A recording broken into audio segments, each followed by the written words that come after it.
What's cracking, y'all? It's your boy Junior Mafia coming back to you with another video. So we gotta talk about what happened on Monday Night Raw today. And man, this was a solid show. Definitely some things we're gonna have to discuss. Basically all the build up leading up to Saturday night main event and whatnot. So definitely looking forward to talking about it. But without further ado, let's dive right in. So we have CM Punk to kick off Raw. And this is CM Punk who was pissed, ready to crash out and everything. So he wastes no time, goes past Gorilla. They playing his theme music and all that. Crowd is singing in Louisville, Kentucky. So he's going out there and he gets right in the ring, grabs a mic, and pretty much, saying like what a time to be alive in Louisville, Kentucky, all that stuff. So once he started embracing the crowd and everything and got that out the way, that's when he started getting into the nitty gritty of things and said he was pissed off. Say he had several bullets and whatnot, several bullets. And he said, bullet one, he said, I'm so pissed off. I'm pissed off at myself. I'm pissed off at myself for trusting Paul Heyman and whatnot, being the friend I am and thinking that, it was water under the bridge with us. He brings back several years ago when Paul Heyman, I guess, threw a ladder at CM Punk or leaned the ladder towards him, that it collided with him and he had to get a couple stitches in his head and stuff like that. So he brings that up. And he was thinking that at that moment there, everything would be good between us and all that. But still, he looks at him as like a fat snake, in his opinion. And pretty much let it be known that when I get my hands on him, that I'm going to destroy him. He even says the same for Seth Rollins and Braun Breaker. So as soon as that's happening, Paul Heyman gets on the mic and he's coming out there, how he's introduced himself. So CM Punk he's ready. He's ready for him to come there and explain what's going on. So Paul Heyman said, oh, look, the fat penguin coming out here now. Like, I want you to come right in this ring and address to me, why did you do what you did? And as soon as that, it looked like he was about to do that, and comes Seth Rollins music hitting, and you see him with Braun Breaker and all. So, business is about to pick up. So Seth proceeds to say that how he says CM Punk is selfish, still selfish after WrestleMania and all that, and brings up the fact that he's even more selfish when bringing up about Paul Heyman and saying that he could be trustworthy, but alludes to the fact that he put Paul Heyman in a bad spot when he had to pick and choose who he was going to side with, either Roman Reigns or CM Punk. And that kind of put him in a bond and pretty much sabotages everything. So he's pretty much defended with everything Paul was saying. Then Seth brings up about him being like Punk being trash and everything, especially hating his guts, since he was the cause of him potentially winning the World Heavyweight Championship last week against Jay.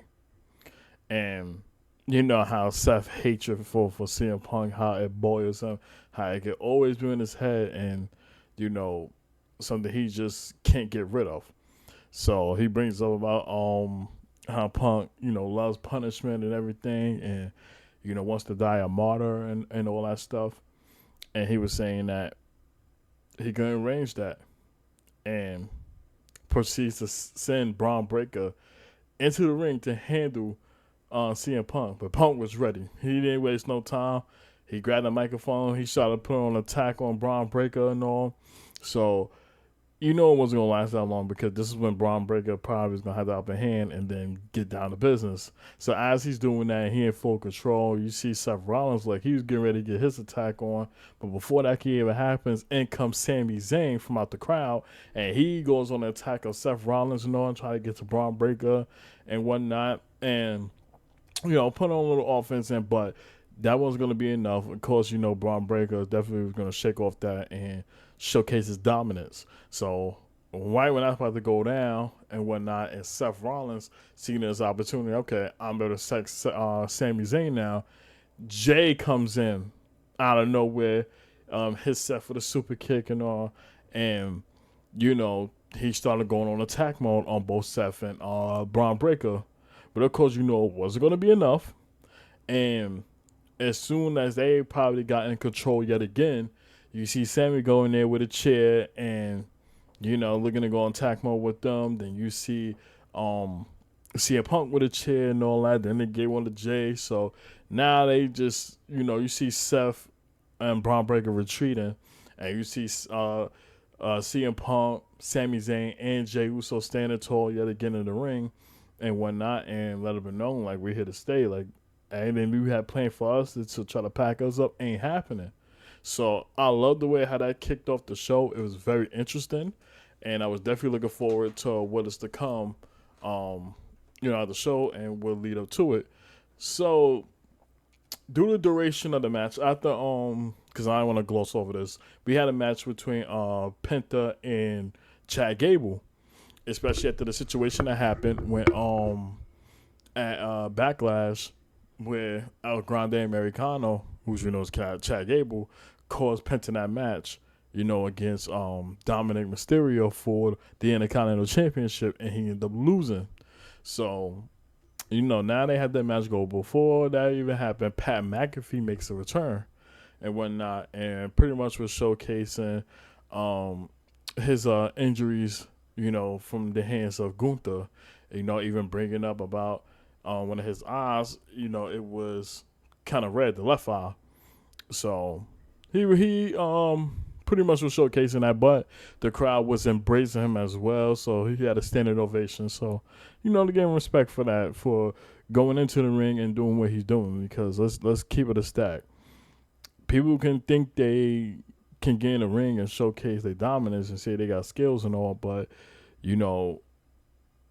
it's tough to do so. And that ring is sacred. Anybody you go into, like, injuries can happen. Like, you got to give people respect, because for somebody like Pat McAfee, he don't do this on an every week basis, so to speak. For him to do that, for him to train and really put the work and the hours into it, you got to give credit where credit is due. I know people may dislike it and whatnot, and some people say it was a downgrade for Gunther, which I don't think so. But people entitled to their own opinion.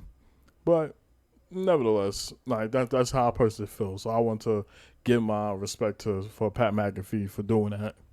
So there's that. But yeah, we had Penta taking on Grand Americano, but Chad Gable, and to be honest, Penta was gonna win. It was definitely some good in-ring action, to say the least, and Penta ended up walking away as the victor. So after that was done, we cut backstage and we see Sami Zayn talking to CM Punk, and he came up with a suggestion about potentially challenging Seth Rollins and Braun Breaker as Saturday Night Main Event, to where Punk was very skeptical about it, and he was saying, like, to be honest, I don't even want to do it because at this point I don't trust anybody after everything went down with him and Paul Heyman. So Sammy said the same thing. He said, I felt the same way too, because I don't trust anybody as well. But we could both be on the same page in the sense of, Seth and Braun Breaker, like, they had to be dealt with. And he was saying that as much as we don't trust anybody and all that, let's just do this. Let's try it out and see where things go. And Punk agreed on it, and it looked like it'll be confirmed that we have a tag team match as Saturday Night Main Event, which I'm so like happy and looking forward to, because they're going to deliver, as we'll see down the line. So we cut to Jay, and he's coming out there, and he's eating with the crowd. I could tell they was on tilt. Anytime Jay comes out there and he does a Yeet dance, the crowd is in unison. So, he was definitely turning up. So he gets into the ring, and before he could speak, crowd was just getting into the music. So he said one more time. So you know how he does this whole shtick. So when it was done, Jay wanted to yet again address what happened last week, especially towards the ending of Raw, where Logan Paul pretty much attacked him, you know, when he was close to the barricade. So after that, and you know, probably trying to call out Logan Paul, even if he was in the arena. And just like last week when he did that and Paul Heyman came out, this week he tried to do the same thing, but we get Gunther coming out, which was unexpected, especially off a dominant win over Pat McAfee. And you know he's got his eye on the prize, and that is to get his World Heavyweight Championship back. So Gunther gets in the ring, and we're pretty much telling Jay that you know, you having a title and all that. You know, I know you think you know you're the champion, you're on top of the world, and then you hit a crowd chanting you tapped out. So you know, Gunther's still embracing it. He's pissed off about it, but he's embracing it, and pretty much was saying that, you know, everything I felt about you and whatnot still haven't changed. He still felt like, you know, Jay with the title right now, that he's not a national champion, and pretty much was saying that he's gonna get his get back, you know, to win the title again. And he was letting him know that whether it's you or Logan Paul, don't even matter. Come June 9th in Phoenix, Arizona, I'm looking to take my title back. And pretty much letting that be crystal clear to Jay, and Jay let him know, like, listen, I ain't afraid of you. I know you here. And one night, he knew in due time he wanted to get his rematch back. He was saying, after I take care of that YouTuber and whatnot, I'm going to go against the ring general, and I'm going to do the same thing. Like, the same, like, pretty much me coming in as world champion is going to be the same exact way when I left out WrestleMania, and that is still world heavyweight champion. So, Jay making it crystal clear that he here to stay, and that if he think that Gunther will be able to take that World Heavyweight Championship, get it off him, think again. So I like that the interaction between the two. I truly believe their second go around for the World Heavyweight Championship is going to deliver, and I am definitely looking forward to that. So I can't wait for that. So we cut to commercial break, and we see Jackie Redmond talking to Ludwig Kaiser backstage. So they have an interaction. Oh, excuse me. Before I even jump into that, because I got ahead of myself. But after that interaction with Gunther and Jay, we cut backstage and we see Seth Rollins talking to Braun Breaker, and he pretty much was saying that you know, they probably think they think they underestimate me and whatnot, and I said I'm not capable of, you know, being a leader or being that guy and all that stuff. So he pretty much heard about the tag team match and being confirmed, and, you know, let them know that I'm going to prove it to them, and they're going to understand and whatnot. So before he left, he tells Braun Breaker that before you go take the night off, I need you to do me this favor and whisper something in his ear. And you can kind of tell that it's going to tie into what happened later on in the show and whatnot. So he says that and then walk off.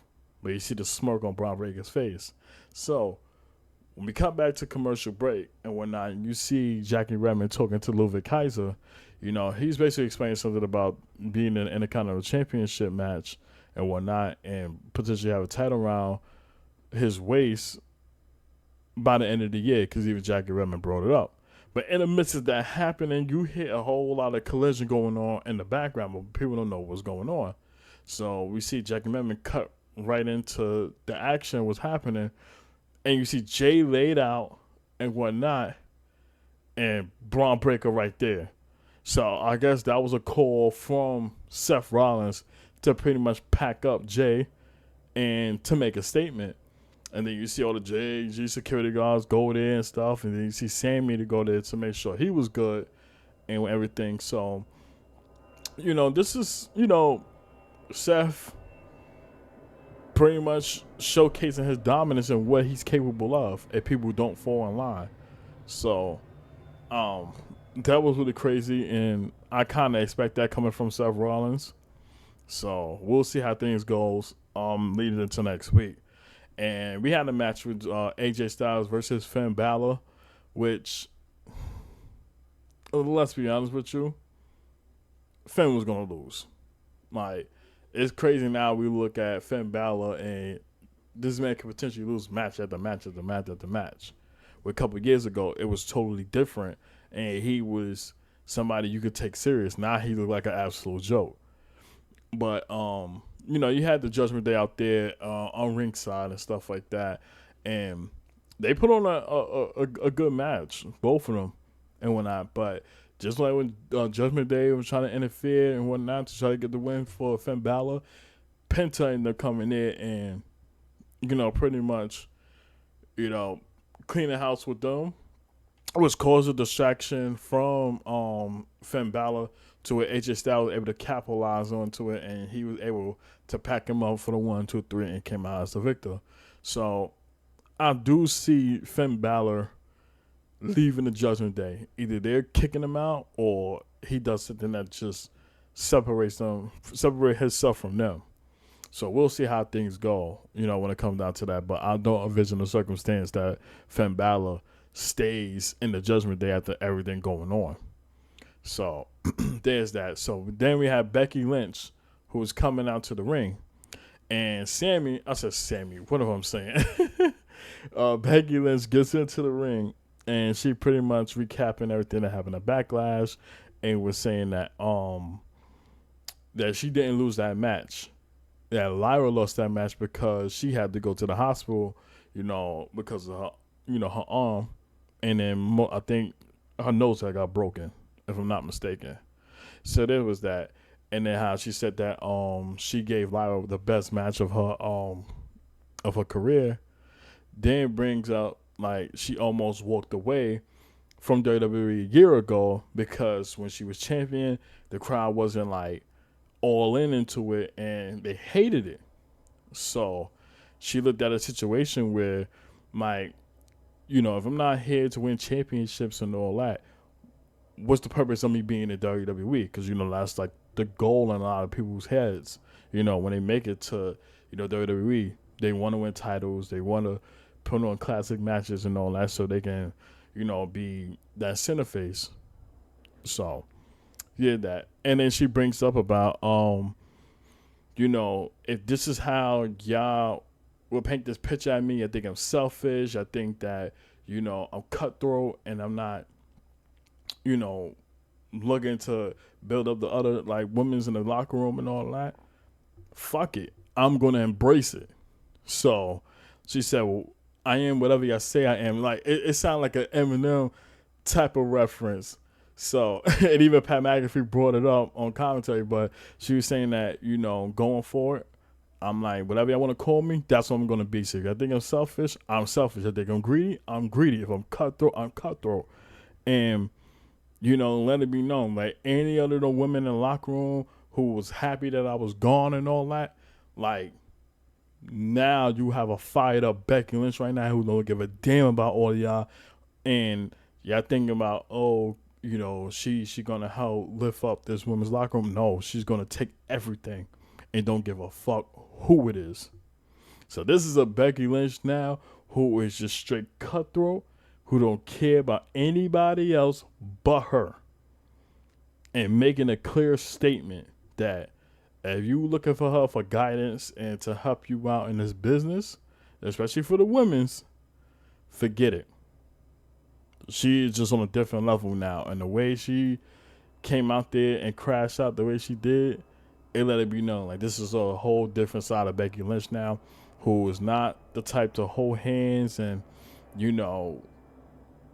uplift your spirit and anything. She's looking to do one thing and one thing only: kick your ass and win titles. And she don't give a damn how she do it. She's just going to get it done.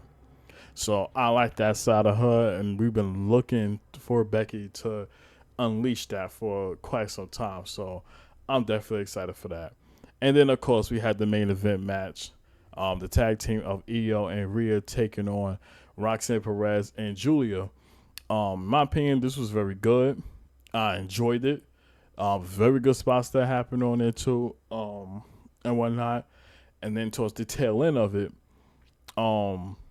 we seen a tag from Rhea. She tagged Io when she was on the top rope. She jumped down and whatnot, and as she was going into on attack, Rhea was able to counter it. That she was attacking Roxanne Perez, excuse me, and she ended up pushing her when I think either Julia was on the top rope, Julia or Roxanne, one of them was on the top rope. So they pushed her, and she fell down, and Rhea was able to pick her up, give her the riptide, and all that, and Io went in to pretty much keep, I believe that was Julia that was on the floor, and then kept the lock, like keep the hold in while Roxanne Perez was getting pinned.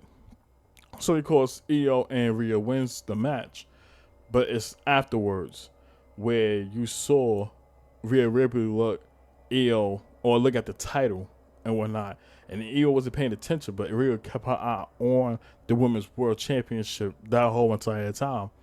And when it looked like things was about to happen, Rhea pretty much congratulated her on the win, and then she moved on about her business and whatnot. But this makes me believe this is not over, and Rhea made it crystal clear that she wants her Women's World Championship back. So we're bound to get another Rhea Ripley versus Io Sky match so very, very soon, and we'll see how things goes. But when I saw this match being at the main event, I thought in my head that it could potentially be a situation where Rhea Ripley kind of turn on Io and whatnot and walk off. And then with her by herself, we get a return of Asuka, and then that's pretty much Damage Control being back. Even with Kairi Sane and all, but I guess they probably say that very, very soon. Because as far as I know, I think Asuka's ready to compete again. I think she is. So hopefully we'll see her on WWE very, very soon and whatnot. I'm really looking forward to that. And we'll see how things go. But overall, this was a very, very solid show. If I had to give it a rating, I'll give it like a 7 out of 10. Not too bad and whatnot. So comment down below. Let me know what was your favorite part of Monday Night Raw. Did you like the show? What were some takes you got on the match, promo? Don't even matter. Y'all let me know in the comments down below. But make sure y'all hit that like button. Make sure y'all hit that subscribe button. Click the notification bell so y'all get notified every time I drop content right here on this channel. I appreciate y'all love and support. Roll to 200 subscribers. Continue to keep God first. Trust the process on anything that you do in life. Your time will come. And I'm going to catch you on the next video. Peace.